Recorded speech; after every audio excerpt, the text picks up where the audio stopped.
Piccolo versus Android 17. Today we're going to be talking about what if Piccolo had destroyed Android 17.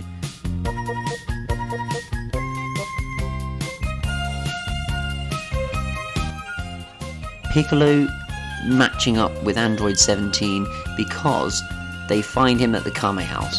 Now, when they arrive at the Kame house, it is Android 16, 17 and 18, and the only one who's there at the moment who can really stand any sort of chance against the androids is Piccolo. After fusing with Kame, he has immensely increased his power. So they fly to a remote island, and on the island we get 17 versus Piccolo, one-on-one, or I should say really the nameless Namekian.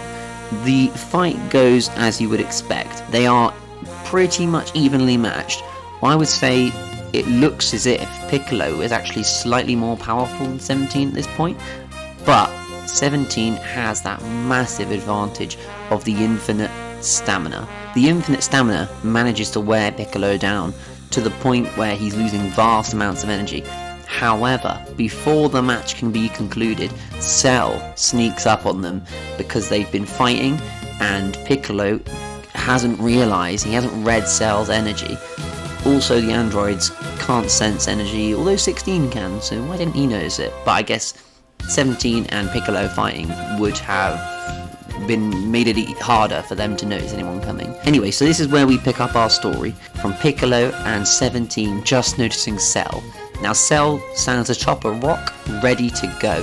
He's increased his power immensely so. Piccolo doesn't even try to attack Cell at that point. He's just shocked at how strong Cell is.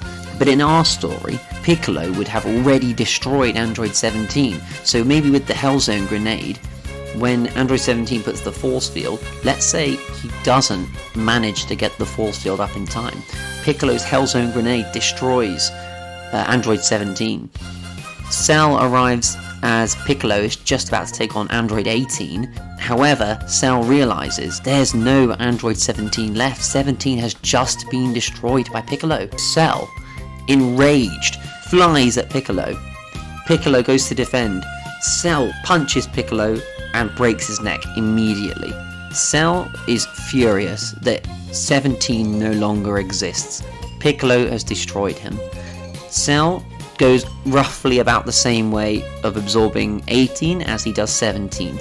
So 16 steps up because he knows that Cell is far superior in power to 18. Android 18 doesn't realise because she can't sense chi. 16 steps up when 18 is falling behind and is getting absolutely pummeled by Cell. Cell is just about to absorb 18, but 16 flies in, manages to stop it. Cell, being the conniving, sneaky and nefarious being that he is, at that point anyway, manages to go about absorbing 18 the same way as he absorbed 17 in the original story. This then puts Cell into his semi-perfect form, and as we saw from the manga and the anime, semi-perfect Cell is far stronger than 16. 16 can barely hold a candle to semi-perfect Cell. So semi-perfect Cell destroys 16. He then goes about rampaging and trying to find the time machine to go back in time to absorb 17 before he's destroyed by Piccolo. Cell, before he can find the time machine in the original timeline, comes across Vegeta, Super Vegeta. So Super Vegeta and Trunks have just come out of the time chamber. They are far, far more powerful than when the androids fought them. Cell is obviously not scared of Vegeta, because last he heard of Vegeta, he'd just been beaten by 18, so he thinks he can't stand any chance against Cell. Cell goes to attack Vegeta. It plays out pretty much the exact same way as the original one, because it's almost the exact same scenario. Vegeta does goad Cell. Cell talks about how he would have destroyed him if he's perfect. Vegeta would have played on this, and he would not have let him go back in time though. Letting Cell get in a time machine again would have been absolutely crazy. Not even Vegeta would have done that. So Vegeta would have destroyed Cell blown him into a million pieces, that would have been the end of Cell. So we would have had no perfect Cell, we would have had no Cell games, Goku and Gohan would have come out the time chamber, and Cell would have already been destroyed. That also means that we wouldn't have had Gohan transforming into Super Saiyan 2, which was quite a big deal in terms of the progress of the story, because Gohan Super Saiyan 2 sort of made everyone realise it was possible to do that. Goku had a feeling, but he didn't know how to do it. It was awakened by Gohan's rage. Gohan hasn't managed to achieve Super Saiyan 2. Cell has disappeared. Afterwards, we have the, I think it's 7-year time skip, I'm not quite sure, to the Majin Buu arc. Gohan, again, has had a lot of time of peace, but he never achieved his Super Saiyan 2 form, so he's much, much weaker than his counterpart from the original timeline.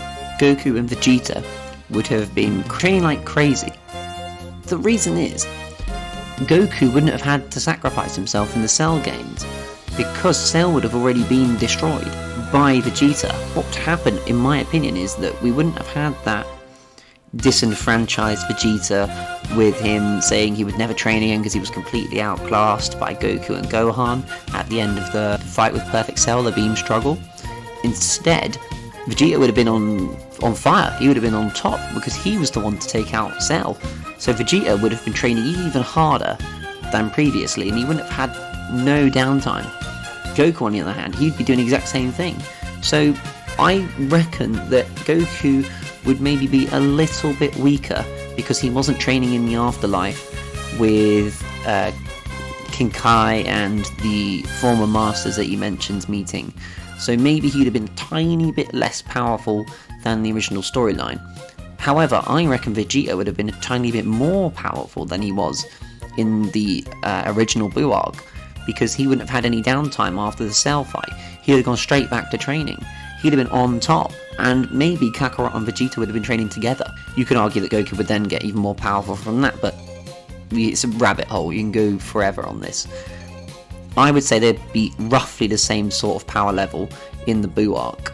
Gohan is far less powerful in this story that we're creating now than Goku and Vegeta, because he didn't go Super Saiyan 2 in the Cell game, he didn't need to, and he hasn't been training for the same amount of time, so he didn't reach the same power level, and he hasn't been training for the same amount of time. So when it came around to the Buu arc, and he has to fight against Dabura, for example, because Vegeta and Goku's fights would have gone pretty much the exact same way as they did in the original story. However, when Gohan proceeds to fight Dabura, I believe Dabura would have completely outclassed Gohan, because he was already getting on top of Gohan in that fight. He was already winning it. It was a tight fight, and it was written and directed tight on purpose. The match itself was a very close match. I reckon that Goku or Vegeta, possibly Goku, he would not let his own son die at the hands of the Demon Lord, either his stone spit or being destroyed. So Goku would have had to have stepped in, and I don't reckon Vegeta would have been so eager to fight Kakarot, because they would have had 7 years, or however long the time skip was, together to fight. They wouldn't have had to wait for this one single day. So Vegeta would have been a completely different character. He wouldn't have displayed these crazy, outlandish ways he just wants to fight Goku. That wouldn't be the case. So Dabura probably wouldn't notice that Vegeta has all this evil inside of him, because I don't reckon it would have been as evil, and he wouldn't have said that. I think Gohan would be on death's door, he'd be about to be destroyed by Dabura. Goku would step in, he would win against Dabura, and then all three of them, with the Kaioshin, would then destroy Babidi, destroy Buu's Cell, and they would have had peace in their timeline. We would have got no Super Saiyan 3, we would have got no Kid Buu, no Super Buu, no Majestic Gohan. So really, that Cell absorbing 17 was a huge turning point in the franchise. Without that, we wouldn't have got the whole rest of that arc and the whole Majin Buu arc. If you liked the video, please let me know, and if you think I've got anything wrong, or if you have any ideas for other videos or something else, or another way this video could have gone, or this timeline could have gone, please let me know in the comments, and I'll see you again soon. Bye.